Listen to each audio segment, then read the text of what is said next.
Hindi pa tapos ang paghahari ni Kevin Durant sa world stage matapos magparamdam ng kagustuhang lumaban sa darating na 2028 Los Angeles Olympics. Ang ibang detalye alamin sa muling pag-abante ni Jonas Lavarias.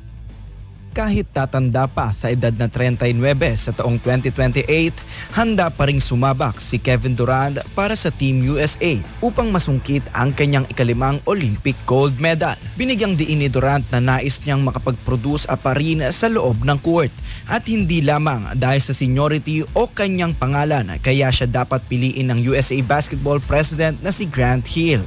Inamin ng NBA superstar na isa siyang gym junkie at mananatiling epektibo sa laro kahit papalapit na siya sa edad na 40 kaya wala umanong rason para hindi muling magsuot ng jersey ng Estados Unidos. Pinabulaanan din ni KD ang mga balitang hindi na sila babalik ni Stephen Curry at LeBron James sa Olympics dahil ayon sa kanya ay media lamang ang nagpo-project nito at wala pa silang sinasabi ni Curry. Hindi rin pinalagpas ni Durant ang mga kritisismo na sinisira umano ng AAU style ang basketball sa Amerika kung ihahambing sa European style na aniya ay may bahid na ng racial critic laban sa mga Black Americans. Para kay Durant, hanggang ngayon ay sila pa rin ang kumukontrol sa larangan ng basketball at pinatunayan na nila ito matapos tambakan ang mga kupunan tulad ng France sa mga nakaraang pagtatapat. Sa pagpasok ng 2028, inaasahang magiging pinakamatandang player si Durant kasama ang iba pang veterans, ngunit tiyak na magsisilbi itong depensa ng kanilang trono